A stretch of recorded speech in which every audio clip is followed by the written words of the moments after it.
The 5 stages to real wealth. Let me ask you something. Have you ever looked at your bank account and thought, there has to be a better way? Most people your age are working jobs they don't like, getting paid just enough to get by, and quietly telling themselves it's fine, it's normal, this is just how life works. But here's what nobody tells you. Normal is a trap. Normal is designed to keep you comfortable enough that you don't ask questions. And the longer you stay comfortable, the further behind you fall. I'm not here to sell you a dream. I'm here to tell you what I genuinely wish someone had told me when I was starting out, before I wasted years doing things the hard way. What I'm going to walk you through today is a 5-stage process for actually building wealth. Not getting lucky, not finding a loophole, not following some trend. Building it for real. Let's go. Stage 1. The passenger. Before we talk about making money, I need to talk about something most people refuse to look at honestly, their own behavior. There's a type of person I call the passenger. They sit in the back seat of their own life, waiting for the right moment, the right opportunity, the right sign. They're not lazy, they're just waiting. And here's the brutal truth. The right moment never shows up if you're not already moving. The passenger watches other people win and tells themselves, that's luck, that's privilege, that's not available to me. And they might be right about some of the obstacles, but they're completely wrong about the conclusion. Because obstacles don't disappear when you wait, they multiply. I spent a year being a passenger in my early 20s. I had ideas, I had ambition. What I didn't have was momentum. Every week I was going to start something. Every week something got in the way. Sound familiar? Here's the thing. Nobody is coming to rescue you. Not your family, not your government, not a viral post. The moment you genuinely absorb that fact and stop resenting it, that's when everything changes. Because now the responsibility shifts to you. And responsibility, despite how heavy it sounds, is actually freedom. So ask yourself honestly, are you a passenger right now? If the answer is yes, the next stage is your way out. Stage 2. Locked in. Every person who has built serious wealth, every single one, went through a moment where something clicked, where they stopped dabbling and started deciding. I call this stage locked in. Being locked in isn't about being obsessed with money. It's about being absolutely clear on what you're building and refusing to let anything distract you from it. It's a mindset shift, but it shows up in your schedule, your habits, your conversations, your choices. Here's a mistake I see constantly. People who say they want to be wealthy but are also trying to become fluent in 3 languages, run a half marathon, start a podcast, and learn to cook. And look, none of that is bad, but stacking 10 goals on top of each other doesn't make you ambitious. It makes you unfocused. And unfocused people stay broke. If you genuinely want financial freedom while you're still young, it requires you to narrow your focus, not forever, just long enough to gain real traction in one area. You can expand later. Right now, you need to commit. What does being locked in look like practically? It means waking up every day with a clear priority. It means saying no to things that don't move you toward your goal. It means caring less about what other people think of your choices. It means your free time starts looking different because you're using it differently. This isn't a personality change, it's a decision, one decision. The question is, are you ready to make it? All right, so you're locked in. You've made the decision. Now what? This is where most people freeze up, because when you commit to building wealth, the next question hits hard. How? And the internet gives you 1,000 answers at once. Dropshipping, day trading, content creation, freelancing, flipping products, building apps. It's overwhelming.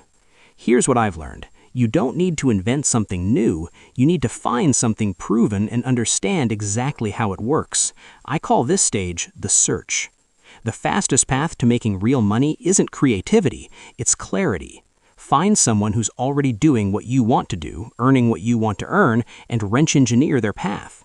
Not to copy them exactly, but to understand the mechanics. What skill did they build? How long did it take? What mistakes did they make early on that you can avoid?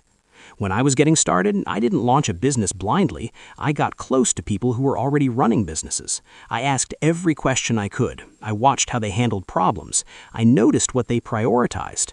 That real-world education was worth more than any course I ever bought.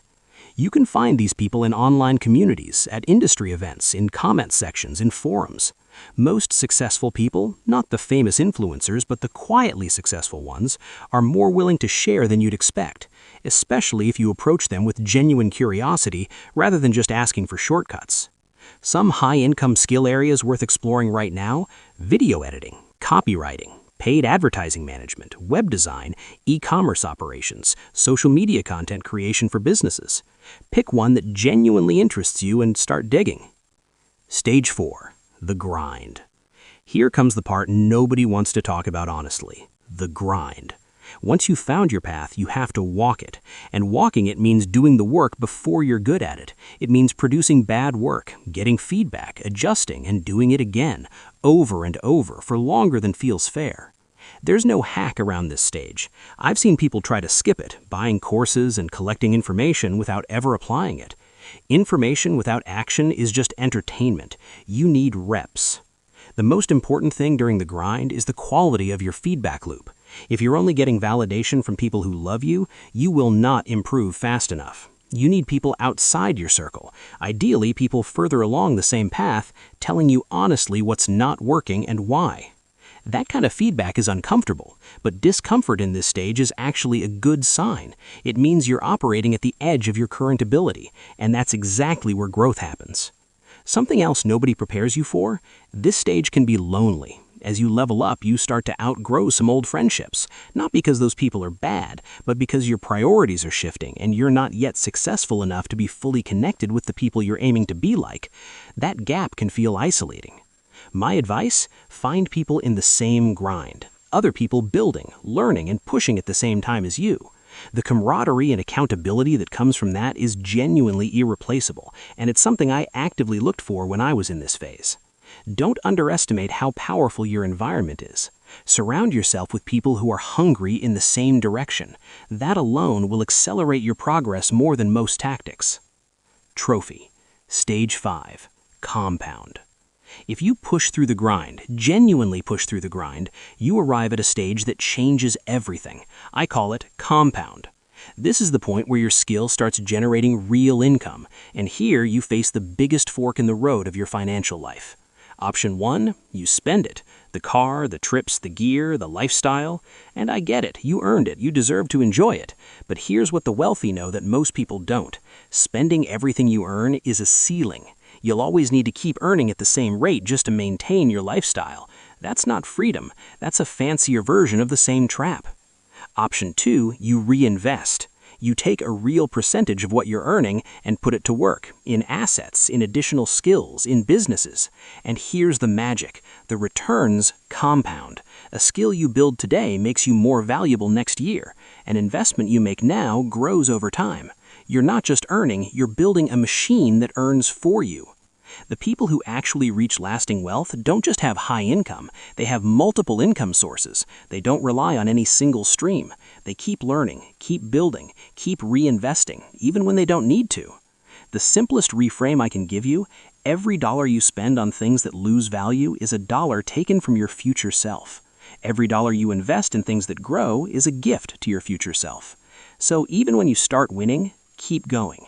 Read, learn, stay in communities with people building things. The compound effect on skills and investments is the actual secret to generational wealth. Outro. To recap the 5 stages: the passenger, recognizing where you're stuck; locked in, making the real decision to commit; the search, finding a proven path worth following; the grind, doing the work, getting honest feedback, and surviving the lonely chapter; and compound, investing in yourself and your money so both keep growing. None of this is complicated, but it is hard. And the reason most people don't do it isn't because they can't, it's because they never truly decide to. If this video helped you think differently about money and where you're headed, hit subscribe. I post regularly about building real wealth and the mindset it actually takes. And if you want to go deeper, I'll link something in the description worth checking out. See you in the next one.